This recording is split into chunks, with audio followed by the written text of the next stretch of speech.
Hello and welcome to today's webinar. My name's Hazel and I'm a course advisor for Analytical Chemistry and Measurement Science, which is our part-time online programme at the University of Manchester. Today I'm joined by Dr. Roshila Moodley, who's our course director, and we're going to be delivering a session for you about how studying online can help you to develop the practical skills that you need in your laboratories. This is probably the most asked question that I get from prospective students and those who are about to start studying the course. So it's great to have the opportunity today for us to showcase some of the ways that we build these skills and demonstrate this to you. So during today's session, just doing a brief introduction now, and I'll hand over to Roshila in a moment to introduce herself too. And then we're going to begin the presentation on developing your practical skills. After that, we'll deliver a course overview, and then I'll just cover some more information for you as well about the entry requirements and how to submit an application for the course. At the end of today's webinar, we will have time for your questions, so you can submit these at any time today during the webinar using the question and answer function and the chat as well. So we really do welcome your input, and we really do encourage you to submit those as well. And now I'm going to hand over to you, Roshila, to introduce yourself. Hello, everyone. Welcome to our webinar on the distance learning program in Analytical Chemistry and Measurement Science at the University of Manchester. To give you some background on innovations in science from the University of Manchester, the institution gave the world atomic power through the splitting of the atom by Rutherford and the world's strongest material, that is graphene. So our students are part of a leading university at the forefront of new developments in chemistry. And now our transnational education program offers you the ability to study flexibly at your own pace and from anywhere in the world. So we are providing you with the opportunity to obtain a postgraduate qualification through distance learning. So how do we achieve our goals in the distance learning program? So looking at the slides, our first aim is to provide high quality training and development of analytical skills for a range of industries. And some of these industries are highlighted on the right. Secondly, we want to create a broad spectrum and multifaceted analytical chemist that is able to strategize and solve problems in many different scenarios. And finally, we deliver topics on classical and state-of-the-art modern instrumental techniques, some of which are listed on the right. Next slide, please. These are the academics that you will encounter in our program. These academics are experts in their fields and are heavily involved in research. So you can rest assured that the learning material that are developed by these academics are up to date with the latest developments and techniques in the field. I will now focus on how we achieve our aims through practical skills development in each unit. And as Hazel said, this is a question that is commonly asked. How do we develop these practical skills through distance learning? Of course, we do not expect you to physically go into a laboratory and do the practicals. So let's see how we achieve this aim. Now, looking at our separation science unit, this unit uses Chrome Academy HPLC simulator. That is an e-learning platform for chromatography. This simulator is packed with practical information, and it helps you to improve your skills and productivity in the laboratory. If you look on the right, you will see a picture of an HPLC simulator with the input parameters and your output and so on. The techniques are taught using animations, videos, and interactive content. When you are learning, you start from the fundamentals and then you move on to advanced method development. In this unit, we also use Jove materials, which is a video database with simple, easy to understand demonstrations. Next slide. Our next unit is mass spectrometry. In this unit, we use video demonstrations to teach practical skills, one of which is the HPLC-MS analysis of an energy drink to quantify the amount of caffeine. Here you are provided with step-by-step instructions on how to obtain a standard curve from LC-MS data. The simulator that is used in this unit is Simian, and this is done to understand how ions are separated and how to optimize transmission. You explore characteristics of analyzers and obtain an ion-centered view. Another skill developed in this unit is writing a proposal for a new mass spectrometer for your company. So you will see so far that the units that I've discussed use simulations to teach you the various practical skills. Next slide, please. In the atomic and molecular spectroscopy unit, which is unit 4, we use videos to show instrumental use, data acquisition, and interpretation. We also have practical video demonstrations where we physically do the practicals and we film this. And here we show you the sample and standard preparation, analysis of prepared samples, and eventually we show you how to use the instrument and obtain the data. And the two techniques that actually have the practical video demonstrations in this unit is UV-Vis and ICP-OES. We have analysis of real-life data using the acquired skill set. You will have to prepare a report that you will submit for assessment. In the advanced topics of this unit, so we do have advanced topics in this unit, we show you how IR Raman microscopy and laser direct IR imaging. You will see the picture in the center, that is the laser direct infrared imaging picture. So we will show you how these techniques are used in forensic and pharmaceutical analysis and in the identification of microplastics. So these are some of the later techniques that we will discuss in the advanced topic section of this unit. Next slide, please. Our magnetic resonance unit, that is NMR, nuclear magnetic resonance, and EPR, electron paramagnetic resonance, uses video practicals to show you how to use the NMR and EPR instruments and for data acquisition and interpretation. Simulated NMR and EPR spectra are used interactively to illustrate how different parameters affect spectra using typical examples. So there will be use of typical examples in these simulations so that it makes it easier for you to understand. So you learn spectral interpretation. In other words, you learn how to analyze and assign NMR or EPR spectra. You explore different spectra for a particular class of compounds. And in the pictures below, I have examples of the simulation spectra that you obtain. Next slide, please. So X-ray analysis is one of our optional units. And in this unit, we show you how to use instrumentation using videos. And as we also show you how to acquire the data and interpret the data using videos. And some of the X-ray techniques are XPS, XAFS, XRD, and XRF. For the practical application, we have video tutorials on spectral interpretation and analysis, including peak fitting and simulations from first principles. Here as well, real-life data is provided for the analysis and to test your skills.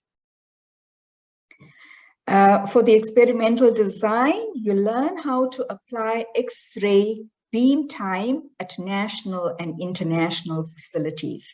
So the picture on the right is an example of your X-ray analysis data obtained from a simulation. Next slide, please.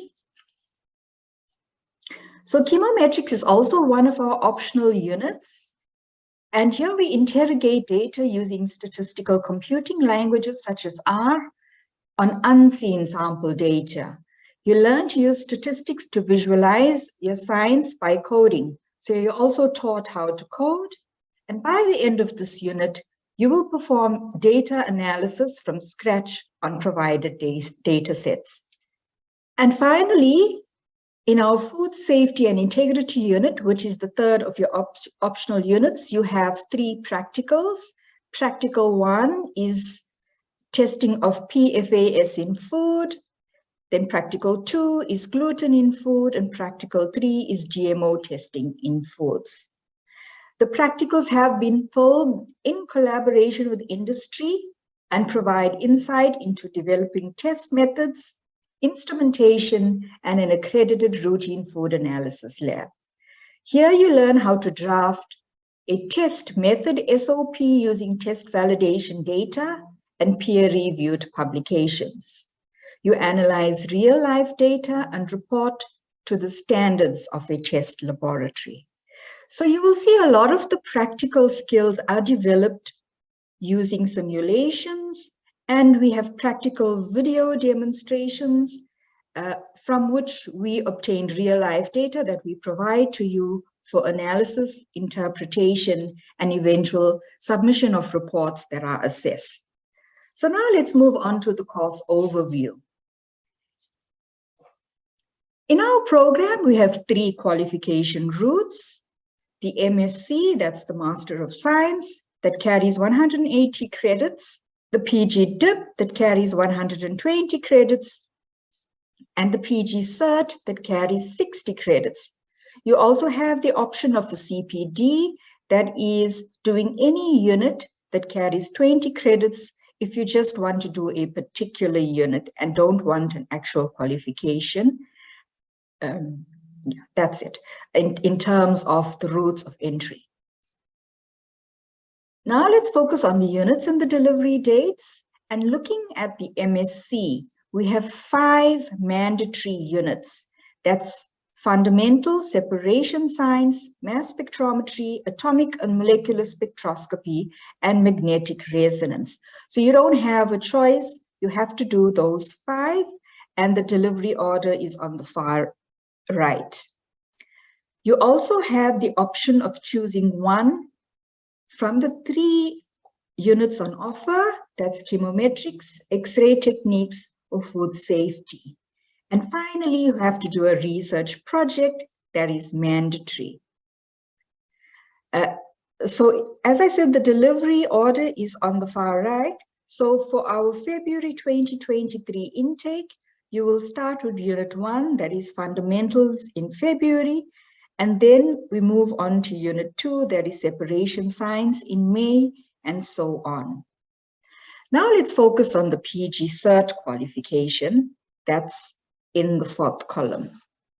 Here you have to do 3 units. In all 3 cases, the fundamentals unit is mandatory. In the PG Cert route, you have an option of choosing 2 optional units from all of the units that are available.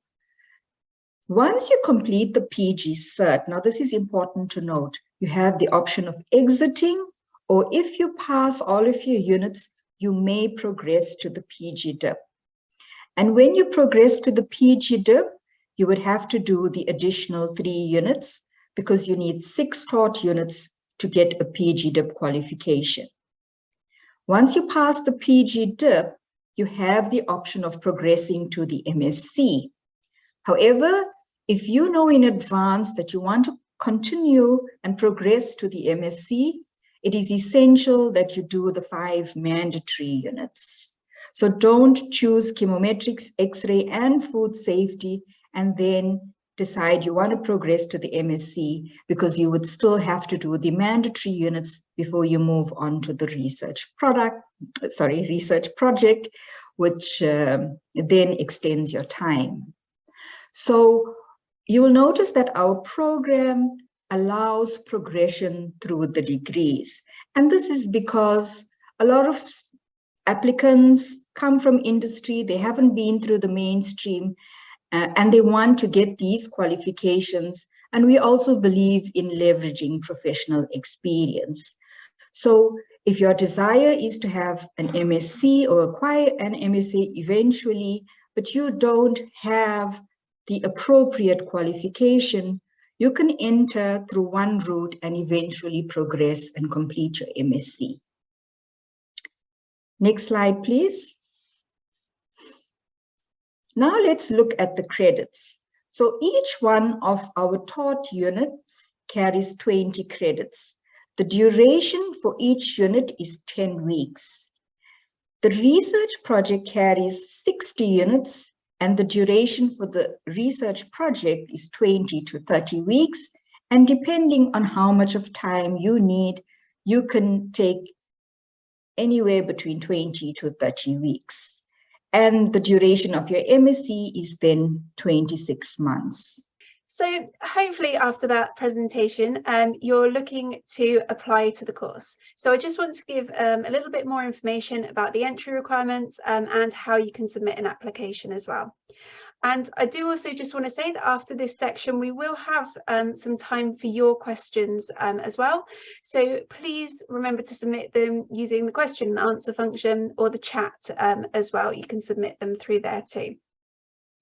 So the standard entry requirements to go straight into the MSc, we require either a first or second class honours degree or the overseas equivalent in chemistry or a course with a major analysis or chemistry component. So it doesn't have to be a straight chemistry degree.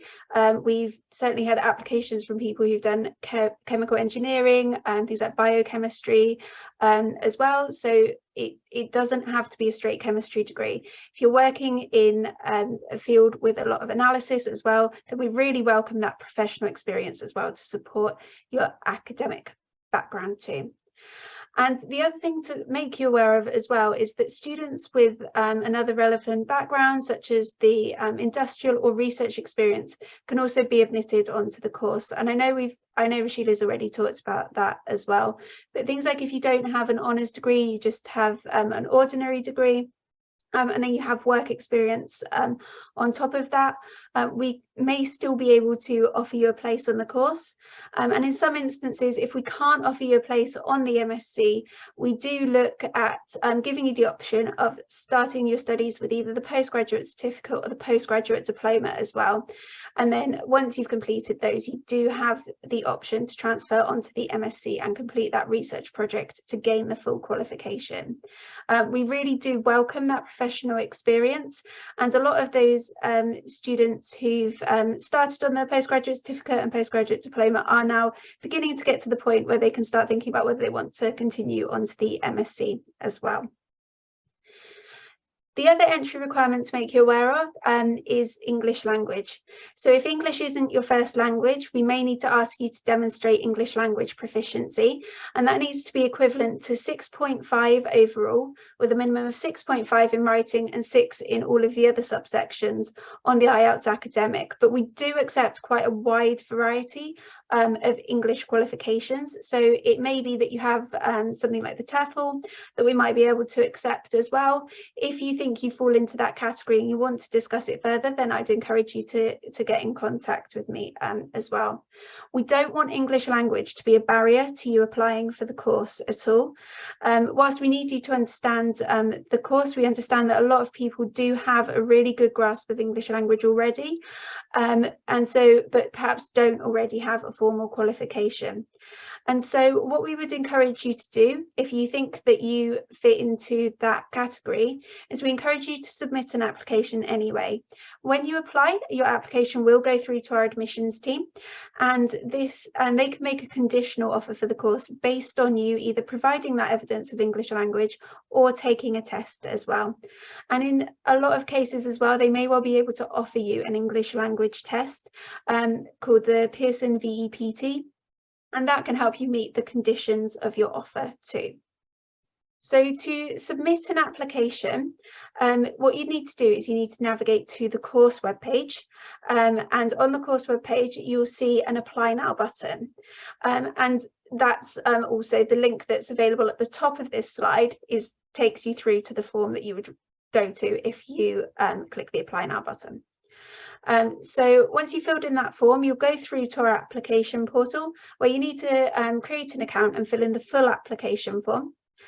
And alongside that, you will need to provide at least one professional or academic reference, a CV detailing your professional experience, your degree certificates and transcripts, and if those aren't in English, we will have to ask that they're translated into English for us, your English language school report if you have one, and a 300 to 500 word personal statement explaining why you want to study the course and how that fits in with your personal aspirations, what you're hoping to get from your career as well.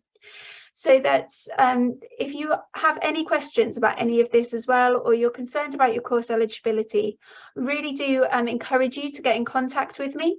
You can email studyonline@manchester.ac.uk to discuss that further. If you share a copy of your CV as well, then I can offer, then I can give you a little bit more detailed advice, and I can take your CV to Roshila and she can also offer some further advice on that as well. So we're now going to open up for any questions. Okay, and I can see we've got a question here. When will applications for September 2023 open? So applications in September 2023 are already open, so you can already submit an application if that's something that you're looking to do. If you do have any questions about the application process as well whilst you're working through it, then I'd encourage you to get in touch with us and talk that through. And the other question that we've had as well is about the types of scholarships on offer.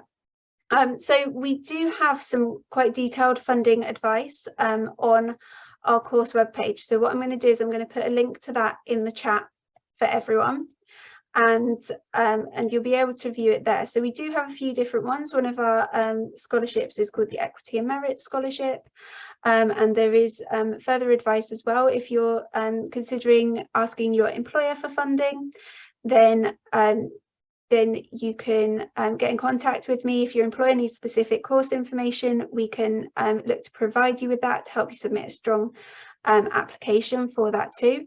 And it will also take you through with some more detailed information on the course webpage about how to about the different options. You're able to kind of pre-qualify yourself and work out which ones are relevant for you too. There's another question, Hazel. Would a degree in biomedical science be considered?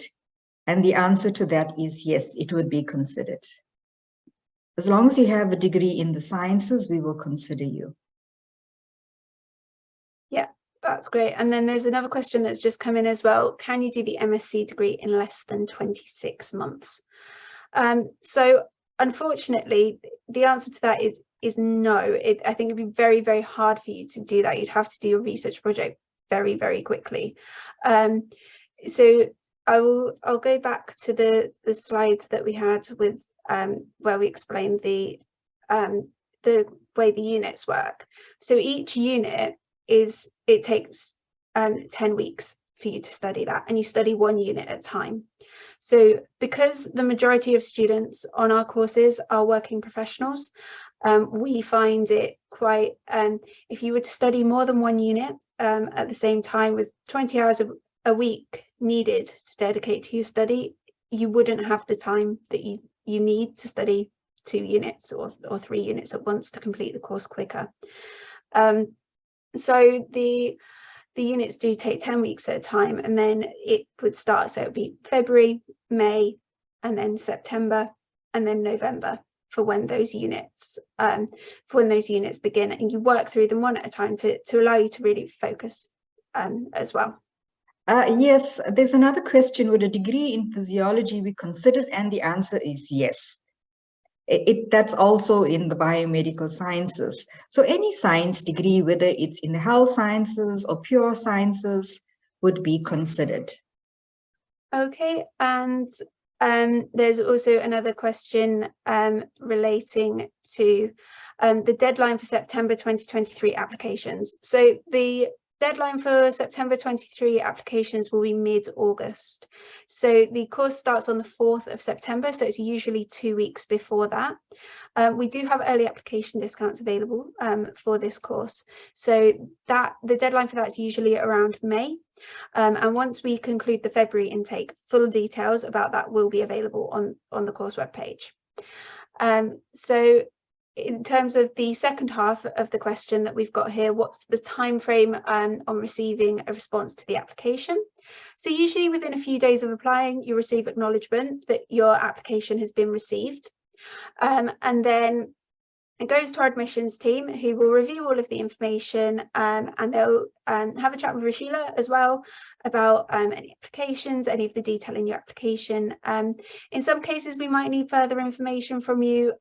We'll need to wait for your references before we make a decision on your application as well. But usually we hope it'd be about 3 to 4 weeks after you apply, but it can just depend how quick it is that we get the remainder of the information that we need for us to make a full decision on your application. Hazel, so there's a question for international students. I'm assuming they would have to be at the university for the research project. And the answer to that is no, you don't have to be at the university. We have 3 options. Option 1 is a place of work project. So you do your research project at your place of work, which is an option chosen by most of our students. We also have the option of doing an on-campus project. So for those students who are not working and not at an institution, and you would have to do the project in Manchester, then you would have to come to the University of Manchester, but there's an associated fee with that, and that's £3,000 more. And we also have another option that is an online project, like something that's computational. There as well, you have to pay an additional £1,000. So no, you don't necessarily have to come to campus to do your research project. And there's another question that's just come in as well that relates to the research project, saying how will the practical part of the research project be conducted? So it's a standard research project. You do your practical. If it's a place of work project, you do your practicals at work, or if you're coming onto campus, then you have access to all of our facilities. The supervision, if that's what you want to know, in all 3 cases, whether it's place of work, on campus, or computational online project, you will have a University of Manchester supervisor and an additional supervisor, either in an industry supervisor or a co-supervisor. Hazel, there's a question, is there an application fee? Yep, no, there's not an application fee. So it's free to apply for the course, and it is also it's free to accept your offer as well. The first time you become liable for the fees is when you register. So when you register for the course, you'll have to explain how you intend to pay your fees. So some people will be sponsored by their employer. They'll need to submit a letter to say that being sponsored with the information about how the university invoices their employer for the fees. And others will say you're self-funding. If you're self-funding, you also have the option to split the cost of the course into 3 installments per academic year as well. So I can't see any more questions coming in, but what I'm going to do is I'm just going to launch a poll for everyone. So if you have any questions that we've not answered today, and you answer that poll as well, then I'll follow up with you afterwards and check what your questions are and make sure we get those answers to you. And if you would like to book a consultation with me to discuss the course in any more detail as well, then I'll be in contact with you after today's webinar during this week, and we can arrange a time to speak about the course in more detail too. So as we don't seem to have any more questions, all that's really left is for me to close today's webinar. So thank you, Roshila, for taking the time today to present and give some more detail about the course and about how the practicals work, and the course overview as well.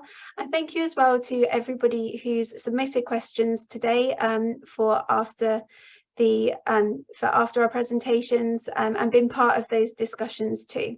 It's been great to hear from you, and please do get in touch with me. You can email studyonline@manchester.ac.uk if there's anything further that you'd like to ask.